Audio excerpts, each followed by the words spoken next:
Withershins by Yaket Tawashi. All right, said Kazaga. Why don't you want to talk? Zaki put down his mug of mead and just stared at his wife for a few seconds. Finally, grudgingly, because everything I have a conversation, darling, it flows in alphabetical order. Just like I told you, I think the only way to stop it is to not talk at all. Couldn't you just be imagining this, said Kazaga, patiently. It wouldn't be the first time you had an insane paranoid delusion. Remember when you thought the royal battle mage of Blackmarsh was hiding behind every tree with lewd intent on making you, a middle-aged, fat, balding tailor, into his personal sex slave? You don't need to be ashamed, but it's Sheogorath's way to make us all a little crazy sometimes. If you go to the healer... Damn it, Kazaga, snarled Saki and stomped out, slamming the door behind him. He nearly collided with Siasat, his neighbor. Excuse me, she said to Zaki's back. He clamped his hands over his ears as he stormed down the street, turning the corner to his tailor shop. His first customer was waiting out front, smiling wildly. Zaki tried to keep his temper under control and took out his keys, returning the customer's smile. Fine day, said the young man. Gods, hollered Zaki, sending the young man flying with a well-placed punch and dashing away. As much as he hated to admit that Kazaga was right, it was evidently time, once again, for one of the healer's herbal cocktails. Tarsu's Temple to Health, mental and physical, was several streets north, an impressive obelisk. Halka, the chief herbalist, met him before he came in the hall. How are you today? Said Zaki soft. I need to make an appointment with Tarsu, said Zaki in his calmest voice. Just one moment. Let me see how his schedule looks, Halka said, looking over a scroll. Is this an emergency? Kind of, said Zaki, and slapped his head. Why couldn't he say yes, or absolutely, or sure? Let's see, said Halka, frowning. The best I can do is next Midas. Would that work for you? Midas, cried Zaki. I'll be a complete psychotic by Midas. Isn't there anything earlier? He knew whatever the answer would be before she said it. There was no alternative. In a way, he had forced the response. If only he had kept the conversation going until why. No, said Halka. I'm sorry. Do you want me to make the appointment? Zaki walked away, gritting his teeth. He wandered the streets, his head down to avoid all conversations, until he looked up and discovered that he had walked all the way to the wharf. A sweet breeze was blowing along the water, and he took several deep breaths until he felt almost normal. When his temper cooled, he could think again. What if this alphabetical conversation wasn't a delusion at all? What if what he felt wasn't paranoia, but acute awareness? He knew it was the classic dilemma. Am I crazy, or is there really something weird going on? Across the road was a shop called Paradox, featuring a display of herbs, crystals, and vapors trapped in orbs. The sign in the window read, Mystical Consultation, sunrise to noon. It was worth a shot, though Zaki was dubious. The only people who generally came down to the wharf for healing were stupid adventurers who didn't know any better. Incense burned in copious billows of pink and gold, obscuring and then revealing the clutter within. Zizek death mask glowered down from the walls, smoking censers hung by chains from the ceiling, and the floor was a maze of bookshelves.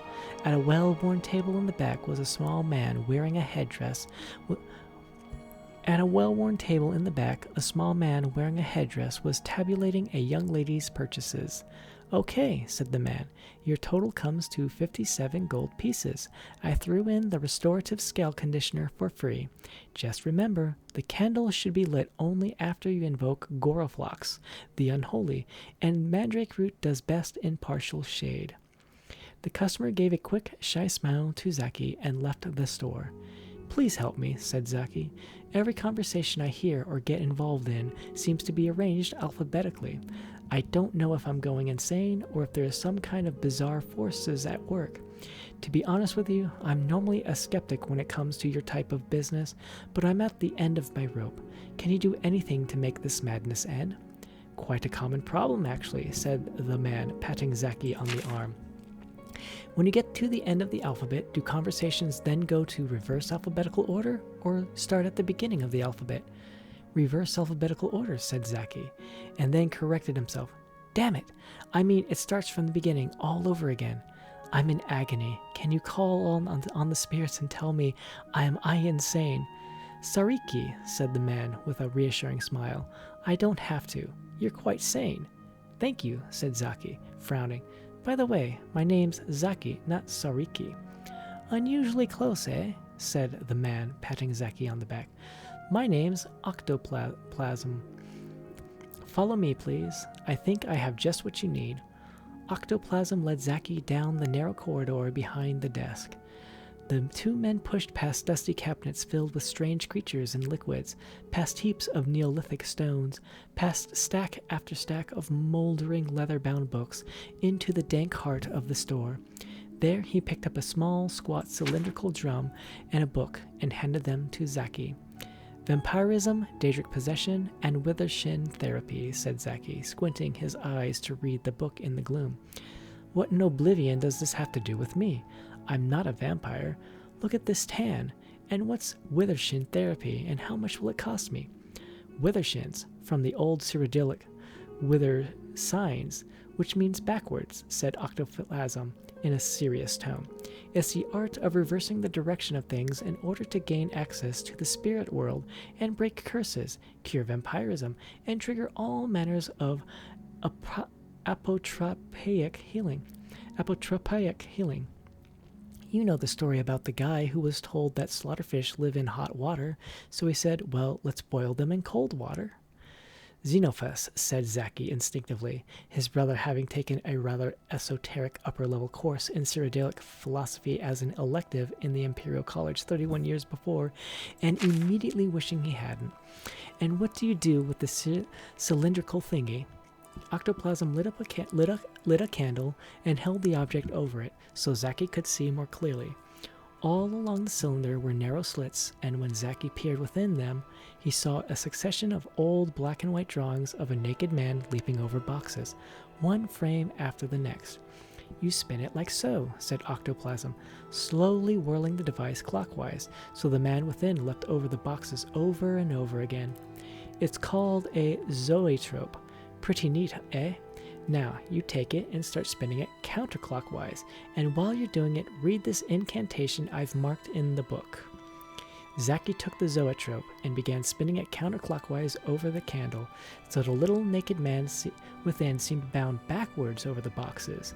It took a little coordination and concentration to keep it whirling at a steady pace, but gradually the man's awkward and jerky back jumps became more and more fluid until Zaki could no longer see the individual frames flipping. It looked just like a little humanoid hamster on an endless reverse treadmill. While he continued to spin the zoetrope with one hand, Zaki took the book in the other and read the underlined passage. Zoetrope, counterspin, counterspin, counterspin, pull my life from the rut that it's in. I invoke the goddesses Boethia, Kinnarathe, and Drissus to invert my potentially metaphysical crisis. My old life may have been rather pointless and plain, but I dislike the prospect of going insane. Make the pattern reverse by this Withershin, zoetrope, counterspin, counterspin, counterspin. As he chanted the spell, Zaki noticed that the little naked man on the zoetrope began to look more like himself. The mustache vanished, and the hairline receded. The man's waistline expanded, and the buttocks sagged to the shape and texture of half-inflated balloons. Scales approximating his own Argonian pattern appeared. The man began to trip as he bounded backwards over the boxes, taking bigger breaths and sweating. By the time Zaki reached the end of the incantation, his twin was clutching his chest and tumbling end over the boxes in a free fall. Octoplasm took the zoetrope and the book from Zaki's hands. Nothing seemed to have changed. No thunder had rumbled, no winged serpents had sprung out of Zaki's head, no fiery explosions. But Zaki felt that something was different. Good different. Normal. At the counter, when Zaki pulled out his satchel of gold pieces, Octoplasm merely shook his head. Our treatment radicals such of effects term long, though what sure be can't we naturally charge no. Feeling the first real relief he had felt in days, Zaki walked backwards out of the shop and down the road to his shop.